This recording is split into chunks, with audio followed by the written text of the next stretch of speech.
Starts off with Cody Rhodes. He was about to cut a promo, but gets interrupted by Randy. Randy basically comes out, basically admires Cody, mentions his struggles, mentions his journey, mentions him, not being treated fairly in WWE, then leaving, then coming back, being the top guy, basically showing respect for Cody Rhodes. Then he ends up mentioning, eventually winning his number 15. It ends up, I think it was 15th or 14th, I can't remember. I think it was 15th, but he ends up saying eventually he's going to want to win the WWE Championship and that he eventually will come after Cody Rhodes and that when that time comes, he would stare Cody face to face and tell him about it instead of, doing cheap shots like John Cena did. Then you get Drew McIntyre. He comes out. He ends up saying that Randy doesn't deserve a title shot due to him being out for so long, and that if anyone deserves it, it's Drew McIntyre, and that the person who's going to dethrone Cody will be him. Then he ends up, mentioning Cody ends up saying that he was right about Cena, that he called Cena out when he first got back, and ended up saying that he should have just listened to him, and that because he wouldn't be in this position if he would have just listened to Drew McIntyre. Then Drew McIntyre gets in the ring. He ends up addressing Randy Orton's back. Ended up saying that his back is very weak and that he could easily put Randy back on the shelf. Then he was about to keep attacking Cody, but Cody ends up attacking him. You end up getting Randy joining in, about to hit the RKO, but Drew McIntyre ends up avoiding it and ends up leaving the ring. This sets up a match between Randy and Drew later on in the show. This was a fine segment for what it was. I was very confused on why this was happening, but due to what they ended up doing later in the show, it ended up making sense. After this, we ended up getting Alba Fire, Piper Niven versus the KCs. Okay, I'm not gonna really go that in depth in the match because I'm gonna go on a quick rant here. Chelsea interferes, Piper and Alba wins. They attack her, of course. They attack the KCs. Then you get Selena Vega. She comes out, tries to make the save, but fails miserably.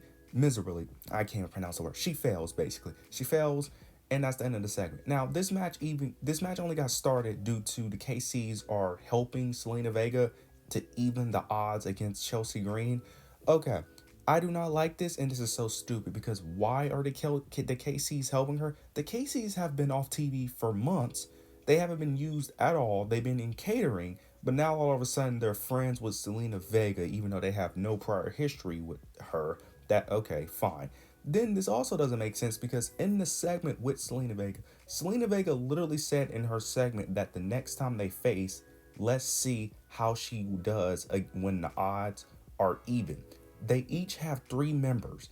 Why was Selena Vega not out there helping the KCs to prevent Chelsea from cheating? She literally got cheated last week with Piper and Alba Fire. So she knows that they're going to use the numbers advantage. But for whatever reason, she literally said in this segment that let's see how it plays out when the odds are even.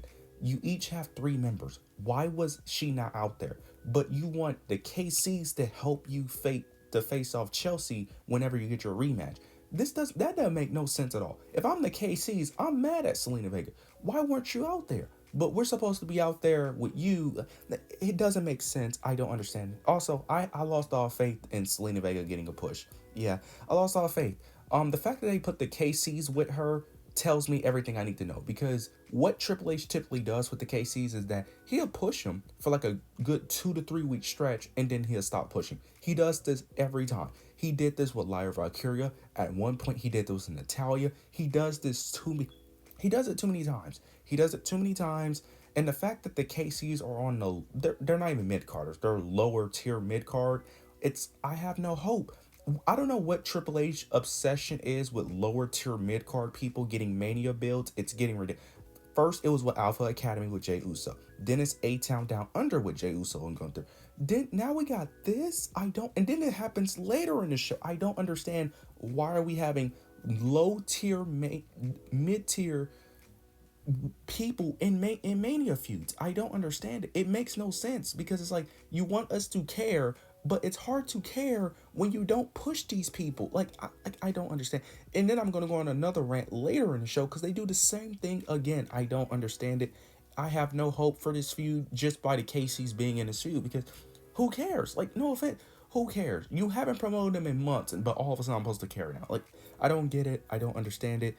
It makes no sense for Selena Vega to come out after the match when she literally mentioned what I said earlier. Like, she should have been out there with the KCs, but I guess. After this, we end up getting LA Knight versus Braun Strowman for the US Championship. I did not care for this match. I did not watch this match because I knew how this match was going to play out. Jacob Fatu interferes, causing a disqualification. Then he basically attacks Braun Strowman, and then he ends up having a little backstage segment with Solo and Tama. They have a little friction going back and forth, and he basically says that he's gonna basically get rid of the Braun Strowman issue, and that he's gonna bring the U.S. title to the family no matter what, whether it's with Jacob or whether it's with Solo and Tama or without them. So they're clearly building up the tension. I don't know where this is going because I'm assuming this is going to be like a multi-man U.S. title match at Mania because every other match is a multi-man match, and plus, there's really nothing else for Jacob to do unless it's solo. But I don't see the reason to pull the trigger on a solo Jacob match now. I don't see the reason now to do it based on how they're slowly building it. So I feel like this is more of a slow build, and it's probably gonna be a U.S. title match, which I am intrigued by. The Braun Strowman stuff, not really. I kind of wish they would just end that feud. But the U.S. title picture, somewhat interesting. Now we get one of the main things that was interesting on the show, which is Naomi. She ended up having a little vignette segment. Starts off with her saying that she always done the right thing. She always, she done so much, for Bianca, so she doesn't understand why she's seen as the bad guy. She ends up saying that she doesn't understand how Jade just came out of nowhere and took her spot as being Bianca's friend. And she ends up saying that who was the one that inspired Bianca, who was the one that been inspiring girls for over a decade. She ends up saying that she always had Bianca back, and that she was done being the third wheel. She's done being disrespected, undervalued, underappreciated, and that if Jade Cargill continues to come after her, that she needs to proceed with caution, which I absolutely love. I've been loving this Naomi Hill. This is the most entertaining Naomi has been since her beginning of her being on the main roster, like since she first debuted. This has been great. I'm loving it because I never been the biggest Naomi fan, but this heel run has been amazing. I love what they're doing here. I actually want her to win at Mania, if I'm being honest. Now it's obvious that Jade is going to win this feud because Jade is the younger. I can't confirm if Jade is younger because I don't even know how old Jade Cargill is, but she's clearly the star that they're building for the future. So I'm assuming she's going to win, but I want Naomi to win. Naomi has been the most entertaining part of the shoot, if I'm being honest. This has been great. I love what they're doing here. And plus, I've been loving what they're doing with her outfits because she ended up saying caution, wearing the outfit that says caution all over her body. I love what they've been doing with Naomi. This has been great. But then afterwards, we end up getting Naomi attacking B-Fab and Meechin. This is due to B-Fab and Meechin having a backstage segment with Jade, basically so in the support of Jade Cargill of the attack of Naomi. So she attacks them. Jade comes out, tries to make the save, but Naomi ends up running away, and that's the end of the segment there. This is something I also have a similar issue with the KCs. Why?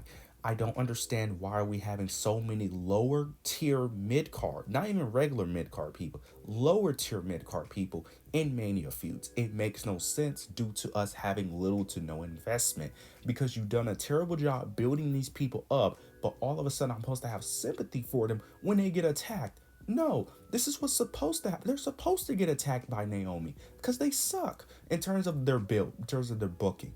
I love Meechin. I love Beef. I think they're both incredibly underrated and should be booked better, but you done a terrible job, but all of a sudden I'm supposed to care when they get beat up. I don't understand it. It makes no sense. I don't get it. But sure. I love what they've been doing. I'm hoping eventually we get more of a one-on-one interaction with Naomi and Jade, not a promo segment, because I don't know how that will work, to be honest, especially with Jade Cargill mainly. More of like a kind of like what they did with Tiffany Stratton and Charlotte Flair like 2 weeks ago. Kind of like what they did with that. I hope they have more of a segment like that. But overall, the build so far has been solid. After this, we end up getting Randy Orton and Drew McIntyre. They end up having their match. Towards the end of the match, Kevin Owens ends up distracting Randy Orton. This allowed Drew McIntyre to end up hitting the Claymore, picking up the victory. Then you end up getting Kevin Owens tries to attack Randy. He ended up getting the upper hand, but eventually Randy ended up getting the advantage. He tries to go for the punt kick, but KO ends up avoiding it and runs away. Now I will say this, I kind of wish they would have done more with this segment. I kind of wish this would have led into like more of a brawl instead of KO running, because they've been doing this a while now where KO keeps running away. This is the second time he ran away from Randy.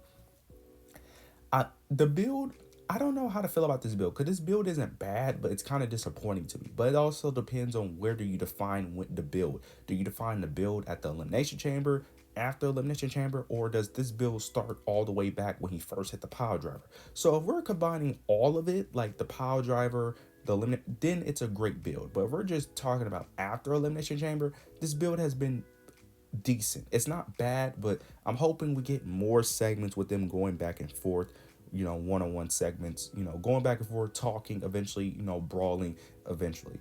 After this, we end up getting Drew McIntyre. He was getting interviewed by Jackie Redman, if I'm not mistaken. Ends up mentioning Damian Priest. He opens the door, and then Damian Priest was right there waiting on Drew McIntyre. They end up having a brawl. They're getting on top of a car, and Damian ends up winning the brawl by end up choke slamming Drew McIntyre on the vehicle. I like what they're doing with this. I like how they're doing this. I like how they're building this. I still want a one-on-one promo segment between the two because I think they can actually cook on the microphone. This feud is overhated. I get the Drew McIntyre crybabies want him to be in a bigger match. I understand that, but the fact that he's facing Damian Priest of all people is the least of your worries because me as a fan, your favorite wrestler can either be not on the card or he could be on the card and have a unimportant match in general. Now you could say this match isn't that important, but at least this match have history and it has story, unlike some Mania matches and some feuds can have. So just be thankful that he at least is on the card and he at least is facing another world champion, because it could always be 10 times worse.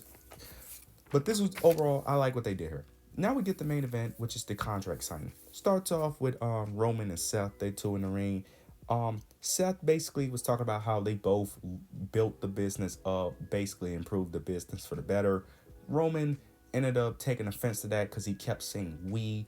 Roman ended up saying that there's no we died a long time ago, and ended up saying that he was the one that built the business. He's the one that elevated WWE. He's the one that made Netflix want WWE on their program. He ends up asking what Seth Rollins has done.